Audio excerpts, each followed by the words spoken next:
ఆప్కి అదాలత్లో Kerala governor Arif Khan గారి మీద ఉన్న ఆరోపణ, వీరు ఇస్లామీయుల మనోభావాలని గాయపరుచుతున్నారు. ఆరిఫ్ సార్, ఎంతోమంది చెప్తున్నారు, ఒలిమా ఉన్నారు, మౌలానా ఉన్నారు, వాళ్ళందరూ చెప్తున్నారు ముస్లిమ్స్ చూసి కొంతమంది ఏవేవో మాట్లాడుతున్నారు, సిఏఓ గురించి, యూసీసీ గురించి. దీనికి మేము వ్యతిరేకంగా వెళ్తే ఆరిఫ్ సార్ వెంటనే వచ్చి నిలబడుతున్నారని. ఎప్పుడు చిత్రవాద అని వస్తుందో నేను మీకు కోట్ చేస్తున్నాను. యూపీలో ఏఐఎంఐఎం లీడర్ షౌకత్ అలీ ఏమంటున్నారంటే తీర్పన్న పేరుతో ముస్లిమ్స్ని కొడుతున్నారని, ముస్లిమ్స్ ఇలాకాలో బ్యాంక్ ఏటీఎంస్ని బ్లాక్ చేస్తున్నారని, గెడ్డాన్ని తోపిని నిశానా చేసేస్తున్నారని, అబ్దుల్ని ఎవరైనా దాడి చేస్తే ఆరిఫ్ సార్ అసలు ఏమంటలేదని. ఇక్కడ మీరే నిర్ణయాన్ని తీసుకోవాలి. అదేంటంటే ఎక్కడ, ఎలాంటి సమయంలో ఎలా మాట్లాడాలి, ఏం మాట్లాడాలి. నేను ప్రెస్లో మాట్లాడాల్సిన అవసరం లేదు. సామాన్య ముస్లిమ్స్ అంతా మాట్లాడడం స్టార్ట్ చేస్తున్నారు. కేరళ స్టోరీస్ వచ్చాయి, అవొచ్చి మమ్మల్ని టార్గెట్ చేస్తున్నాయని అనుకుంటున్నారు. వాళ్ళ మీద దాడి చేయడానికే తీశారంట. కేరళలో ఉన్న సిచ్యువేషనే వేరు. కేరళలో ఉన్న వాళ్ళు మమ్మల్ని వేరేగా చూడలేదు. అదేంటంటే హిందూ భాష లేకపోతే ముస్లిం భాష అని. ఎవరో చెప్పరు ఇది ముస్లిం కల్చర్, ఇది హిందూ కల్చర్ అని. ఎవరో చెప్పట్లేదు ఇది ముస్లిం భోజనం, ఇది హిందూ భోజనం అని. ఒకే విధంగా గ్యాస్ ఉంది, ఒకే విధంగా భోజనం ఉంది, ఒకే భాష మాట్లాడుతున్నారు. అక్కడ పరిస్థితి చాలా అద్భుతంగా ఉంది. ఆ పరిస్థితిని పాడు చేయడానికే చాలా మంది అక్కడ ప్రయత్నిస్తూ ఉన్నారు. కంటిన్యూగా ప్రయత్నాలు చేస్తూనే ఉన్నారు చాలా సంవత్సరాలుగా. మీకు తెలుసు, చాలా సంవత్సరాల ముందు ఒక క్రిస్టియన్ ప్రొఫెసర్ యొక్క 2 చేతుల్ని కట్ చేశారు. ఇలాంటి సంఘటనలు జరిగితే మనం దాన్ని గమనించాల్సిందే. ఏ ఒక అమాయకుణ్ణి, అదేంటంటే తప్పు చేయని వాడు ఎలాంటి కారణం వల్ల చావకూడదు. సరే, అలాగే తప్పు చేసున్నా వాడి మీద యాక్షన్ తీసుకోవటం అథారిటీస్కి మాత్రమే ఉంది, ప్రైవేట్ ఇండివిజువల్కి లేదు. ఇదంతా మనం దృష్టిలో పెట్టుకోవాలి. కానీ దీనికన్నా పెద్ద బాధ ఏంటంటే మనం వచ్చి పబ్లిక్లో, అదేంటంటే 1947లో మన దేశం విడిపోయింది. ఇంకా చెప్పాలంటే మనం దాన్ని పూర్తిగా మర్చిపోలేదు. ఒక లోతైన గాయం మనసులో ఉంది. ఈ గాయాన్ని ఆర్పే ప్రయత్నాన్ని మనం వెతకాలి. దానికి కావాల్సిన పని కూడా మనం చేయాలి. ఆ గాయానికి మందు వేసేలాగా ఉండాలి అది. అందుకని దాన్ని అప్పుడప్పుడు మనం గాయపరచకూడదు. మన మాటల్ని ఆ గాయం ఎక్కువ చేయకూడదు. వీళ్ళు 1987లో ఏం చేశారు? ఇదిగో చూడండి, 1947లో పెద్దదిగా మార్చారు. ఎప్పుడు భావాలు బాధించబడుతున్నాయో అంటే కొంతమంది చెప్తున్నారు మదర్షాని మూసేయండి అని. అస్సాంలో ఇది జరిగింది. ఎన్నో మదర్షాల్ని క్లోజ్ చేసేశారు. యూపీలో మదర్షాని సర్వే చేయాలని చెప్తున్నారు. మీరు మొత్తం లోకాన్నే తీసుకోండి, అరబ్ దేశాలనే తీసుకోండి. ఎన్ని మద్రసా ఇండియాలో ఉన్నాయో అంత లెక్క మద్రసా అరబ్ దేశాలు కూడా లేవు. దేవ్బంద్ ఉంది, నత్వా ఉంది, బరేలీ మద్రసా అయింది. ముస్లిం దేశాల్లో కూడా ఈ మద్రసా లేదు. మీరు మీరు మీరు ఒకటి చేయండి, ఇదే మద్రసాని కొంచెం అక్కడ చూడమనండి, బయట దేశాల్లో పెట్టండి. మీకు పర్మిషన్ అసలు దొరకదు, ఖచ్చితంగా దొరకదు. ఇండియాలోనే అందరికీ అన్ని రకాల స్వతంత్రం ఉంది. ఇందులో మంచి విషయం ఏంటంటే మీరు చట్టానికి లోబడి మీరు ఏం చేయాలనుకుంటున్నారో అది చేయండి. ఓవైసీ సార్ అసలు ఏం చెప్తున్నారంటే ఈ మదర్సే దేశ స్వతంత్రంలో పాల్గొన్నారంట, ఇండియాని విడుదల చేశారంట. కానీ దీన్ని చాలా అనుమానంతో చూస్తున్నారంట. ఎందుకంటే ఇక్కడ దేశద్రోహ చర్యలు చాలా జరుగుతున్నాయంట. ఎవరు ఇదంతా గమనిస్తున్నారో లేదో తెలియదు, కానీ ఒక విషయం చెప్తున్నాను. నేను వచ్చి ఎవరి పేరు చెప్పను, కానీ నాకు ఒక విషయం తెలుసు. ఎవరి పేరు మీరు చెప్తున్నారో ఆయన ఏ ఆర్గనైజేషన్లో ఉన్నారో. మొత్తం దేశం 15 ఆగస్ట్ 1947లో విడుదల అయ్యింది. కానీ హైదరాబాద్ 13 నెలల తర్వాతే దానికి విడుదల వచ్చింది. దీనికి ఎవరు కారణం? ఈ ఆర్గనైజేషనే కారణం. అప్పుడు ఈ ఆర్గనైజేషన్ ఫౌండర్ ఉన్నారు కదా, కాసిం రిజ్వీ. కొంచెం హిస్టరీని చదవండి. ఈ 13 నెలలు అక్కడ ఏం జరగలేదు. ప్రజలు ఏమేమి రాశారో మీకు తెలుసా? అక్టోబర్లో అక్కడ పోలీస్ యాక్షన్ జరిగినప్పుడు అక్కడ చాలా విషయాలు రిపోర్ట్లో వచ్చాయి, చాలా తప్పులు కూడా జరిగాయి. సో అందులో జస్టిఫికేషన్లో కొన్ని ఆర్గ్యుమెంట్స్ కూడా వచ్చాయి. సార్, వీళ్ళు మన సేనకి చెందిన వాళ్ళు, పోలీస్. వీళ్ళు హైదరాబాద్ బయట ఉన్నారు. వీళ్ళందరూ గవర్నమెంట్ ఆర్డర్ కోసం వెయిట్ చేస్తూ ఉన్నారు. 13 నెలలు రిపోర్ట్ చదువుతూ ఉన్నారు. అదేంటంటే ఆడవాళ్ళని ఎలా రేప్ చేశారు, ఎలా అమాయకుల్ని చంపారు, ఇదే వాళ్ళ లోపల ఉన్న కోపాన్ని ఏర్పరిచింది. ఇది చరిత్రలో రాయబడింది. దీనికంతా ఎవరు బాధ్యతలండి? ఇవాళ విడుదల గురించి పెద్దదిగా మాట్లాడుతున్నారు. వీళ్ళ వల్లే హైదరాబాద్కి 13 నెలలు స్వతంత్రం లేటుగా దొరికింది. ఇప్పుడు ఇంకో విషయం చర్చలో ఉంది, లవ్ జిహాద్.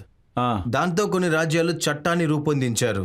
ఇప్పుడు ప్రజలు ఏమంటున్నారంటే, ఒక అమ్మాయి ఒక అబ్బాయి ప్రేమిస్తున్నారంటే వాళ్ళు ఏ జాతికి చెందిన వాళ్ళు అయితే ఏంటి, ఏ ధర్మానికి చెందిన నేను వాళ్ళు అయితే దీన్ని ఏంటి. పూర్తిగా సపోర్ట్ చేస్తున్నాను. అదేంటంటే ఈ మనసుకి సంబంధించిన విషయాల్లో ఎవరు ఎలాంటి రిలేషన్షిప్ ను మెయింటైన్ చేస్తున్నారో చెప్పలేము. కానీ ఒక విషయం ఉంది, అదేంటంటే ఒక సమస్య ఉంది. జిహాద్ అనే పదాన్ని తన లోపలే దీన్ని మీరు ఖురాన్లో చదివారంటే దీని అర్థం తెలుస్తుంది. ఈ జిహాద్ ఎప్పుడు జరుగుతుంది అంటే అదేంటంటే మిమ్మల్ని మీ గుర్తింపుని పెట్టి మిమ్మల్ని చిత్రవద చేశారంటే అప్పుడు ఏమీ చేయలేము. ఎప్పుడు మిమ్మల్ని మీ ఇంటి నుంచి బయటికి వెళ్ళిపోమని ఇబ్బంది పెడుతున్నారో అప్పుడు మీరు ఏమీ చేయలేరు. మీరు మీ ఇంటి నుంచి బయటికి వచ్చిన తర్వాత సమాధానం చెప్పే స్థితిలో కానీ మీరుంటే దానికి ఖురాన్ ఏం చెప్తోంది? أذن للذين يقاتلون بأنهم ظلموا. ఎవరు చిత్రవద్ద చేయబడ్డారో వాళ్ళకి పోరాడే అర్హత ఉంది. అదేంటంటే మీరు అమాయకుల్ని ఒక గొడవల్ని రేపి ఆ అమాయకుల మీద మీరు దాడి చేశారనుకోండి, దానికి జిహాద్ అని పేరు పెట్టారంటే అదేంటంటే కాశ్మీర్లో అదేంటంటే ఇంటిని వదిలేసి అక్కడ ఎవరిని తరిమేశారు? ఎవరి ఇంటి మీద గొడవ పెట్టి తరిమేశారు? పండితులనే కదా. వాళ్ళకే అర్హత ఉంది. ఆ రోజే లెగిసి ప్రశ్న అడిగి ఉండాల్సింది. ఇప్పుడు మీ పేరు చెప్పారు కదా, వీళ్ళలో ఎవరైనా వచ్చారా? వీళ్ళని కాశ్మీర్ నుంచి తరిమి కొడతానని ఎవరైనా చెప్పారా? చాలా పెద్ద క్షమించలేని నేరాన్ని ఖురాన్ ఏం చెప్తుంది? అన్యాయం జరిగితే నీ ఆయుధాన్ని నువ్వు చేతిలో తీసుకో అని చెప్తుంది. వాళ్ళ అన్యాయం కారణంగా నిన్ను చిత్రహింస చేసి నిన్ను ఇంటి నుంచి బయటికి పంపిస్తే అప్పుడు నువ్వు ఆయుధాన్ని తీయి. ఏ ఆధారం పెట్టుకుని కాశ్మీర్లో ఉన్న పండితుల్ని ఎలా బయటికి పంపించారు? దానికి కారణం వాళ్ళు వేరే ఒక గుర్తులో ఉన్నారు. దీన్ని ఎవరు చేశారు? ఎవరు ఏ మతాన్ని అయితే పాటించట్లేదో వాడే అది చేసింది. ఎవరిని వదలలేదు. అది వీళ్ళు ఏంటంటే వాళ్ళు అది ఏమంటారు, అక్కడ సపరేట్ ఆర్గనైజేషన్ ఉంది కదా, వాళ్ళని కూడా కొట్టారు. కానీ వాళ్ళు ఏం చెప్పుకుంటున్నారు? హంతకులు వాళ్ళనే మొహాయిదని చెప్పుకుంటున్నారు. ఒక హంతకుడు తన్ని తానే ముజాహిద్ అని చెప్పుకుంటున్నాడంటే జిహాద్ ఖురాన్ డెఫినేషన్ ఉంది కదా, దాన్ని డిస్ట్రాయ్ చేసే పర్మిషన్ మీరు ఇచ్చేశారా? మీరు దానికి పర్మిషన్ ఇచ్చేశారంటే అప్పుడు ఇంకో చోట వేరే ఎవడైనా దాన్ని తప్పుగా ఉపయోగిస్తానికి ప్రయత్నిస్తాడు. మీరు అక్కడే దాన్ని ఆపి ఉంటే, దాన్ని ఎదిరించి మీరు మాట్లాడుంటే అప్పుడు ఇదంతా జరిగే అవకాశం ఉండదు. కానీ ఈ రోజుల్లో ఉన్న పరిస్థితికి పశువధ అన్న పేరుతో లించింగ్ జరుగుతుంది. అంటే మీరొక పశువుని వధిస్తున్నారంటే దానికి దండించే విధంగా వాడిని మీరు చంపేశారంటే ఇలాంటి సంఘటనలు ఎమోషన్ని బయట పెడుతూనే ఉంటాయి. అలా కాదు, నేను మీతో ఒక విషయం అడుగుతున్నాను. ఈ దేశం యొక్క పాపులేషన్ ఎంత? 140 కోట్లు. 140 కోట్లు. ఎన్ని సంఘటనలు జరిగాయి? వాళ్ళకి ఖండం చెప్పాలి, వాళ్ళని తిట్టి పారేయాలి. 140 కోట్లుండే ఈ దేశంలో ఏం జరుగుంటుంది? నేను మీ ముందే కూర్చున్నాను. అక్కడ ఉన్న జడ్జి వచ్చి జానియా యొక్క వైస్ ఛాన్సలర్ 1990లో, దానికి ముందు 4 అటెంప్ట్లు జరిగాయి. 1990లో ప్రొఫెసర్ కుషిలు హస్తర్, ఆయన కాశ్మీర్ యూనివర్సిటీ యొక్క వైస్ ఛాన్సలర్, అతని తీవ్రవాదులు చంపేశారు. నేను అతని అంతిమ క్రియలో పాల్గొన్నాను. శ్మశానంలోకి వెళ్లే ముందు నా తల మీద ఇనప రాడుతో నన్ను కొట్టారు. ఇంకా మిగతా విషయాలు మీకు తెలుసు. నన్ను చూడటానికి మీరు వచ్చారు. ఆల్ ఇండియా ఇన్స్టిట్యూట్ వాళ్ళు ఏం చెప్పారు తెలుసా? 10 నిమిషాలు ఇంకా లేటుగా వచ్చుంటే మీరు ఆ తర్వాత వేరేగా అయిపోయిండేదని. అందుకే చెప్తున్నాను, ఎవరైతే ఇలాంటి గొడవలకి తోడుగా వెళ్తున్నారో వాళ్ళు దీనికి బాధ్యత తీసుకోవాలి కదా. వాళ్ళు రెచ్చగొట్టడం వల్ల ఎన్ని ఇబ్బందులు జరుగుతున్నాయో చూడండి. వాళ్ళ చేష్టల వల్ల, తీవ్రవాద చేష్టల్ని రెచ్చగొట్టడం మనకు తెలుస్తుంది. నేనొచ్చి ఒక సన్యాసిలా జీవిస్తున్నాను. అందుకే చెప్తున్నాను, ఒకే ఒక అమాయకుడైన మనిషిని మీరు చంపారంటే అది కూడా వాడు తప్పు చేసినా పర్వాలేదు, ప్రైవేట్ ప్రజలకి ఇలాంటి అధికారం లేదు. కేవలం ఇక్కడ ఉన్న గవర్నమెంట్, ఆ తర్వాత చట్టానికి మాత్రమే అధికారం ఉంది. నేను ఎప్పుడూ ఇలాంటి వాళ్ళకి సపోర్ట్ చేయను. కానీ నేరస్తుల మీద నడవడిక తీసుకున్నారా లేదా, ఈ ప్రశ్నే మనం అడగాలి. నడవడికలో తీసుకోబడింది. లిన్సన్లో ఇన్వాల్వ్ అయిన వాళ్ళ మీద నడవడిక తీసుకున్నారు. Action తీసుకున్నారు. నడవడిక తీసుకోలేదని అస్సలు చెప్పలేము. అందువల్ల లిన్సన్ జరిగింది కదా, దాని గురించి ఇప్పుడు మనం మాట్లాడకూడదు. ఇప్పుడు అడగాల్సిన ప్రశ్న, ఆ లిన్సన్ ఎవరైతే చేశారో వాళ్ళని వదిలేశారా, లేదు నడవడిక తీశారు. సార్, రోడ్లో నమాజ్ చదివారంటే వాళ్ళ మీద కేసేస్తున్నారు. కానీ అదే సమయంలో ట్రైన్లో భజన కీర్తన్ని చేశారంటే ఏ యాక్షన్ తీయట్లేదు. దాని గురించి కొంచెం చెప్తారా? నేను ఒక విషయాన్ని అంగీకరిస్తున్నాను. ఒక కాలంలో రోడ్లో కూడా ప్రజలు నమాజ్ చదివారు. రెయిన్ పార్క్ మస్జిద్ బయట కూడా చదువుతారు. ఎందుకంటే ఈద్ బక్రీద్ ఫంక్షన్ జరిగేటప్పుడు మసీదులో అంత చోటు ఉండదు. కానీ అదే సమయంలో ట్రాఫిక్ సమస్య కూడా అడ్డం వస్తుందని మనం ఒప్పుకోవాలి. ఇన్కన్వీనియన్స్ అవుతుంది. ఆ తర్వాతే వాళ్ళు వేరే పద్ధతిని పాటించారు. ఇలాంటివి వస్తాయని తెలిసే వాళ్ళు వేరే దారిని కూడా కనిపెట్టారు. అదేంటంటే ఒకసారి కాదు 2 సార్లు కూడా మీరు నమాజ్ చదవచ్చు.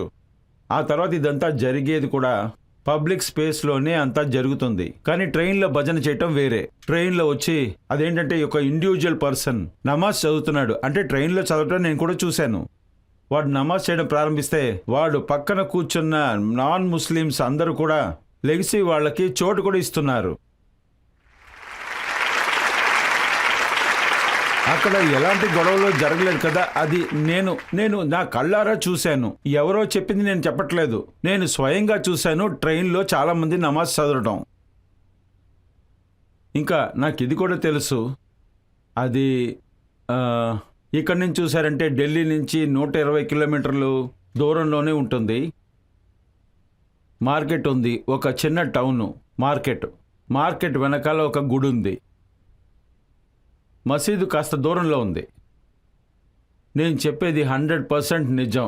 మా సొంత వాళ్ళు ఆ టౌన్లో ఉంటున్నారు. అక్కడ ముస్లిమ్స్ షాప్స్ ఉన్నాయి కదా, అక్కడ వెనక నుంచి గుళ్ళకి వెళ్తున్నారు. పూజారి ఒక చోటు ఇస్తున్నాడు, దాన్ని క్లీన్ చేసి పెడుతున్నారు. అక్కడికి వెళ్ళి నమాజ్ చదువుకుంటున్నాడు. ఇప్పుడు మౌలానా రూమీ ఒక కవిత ఉంది. కతూ వరాయే వర్సల్ కరాంది నేబరాయే ఫసల్ కరాంది.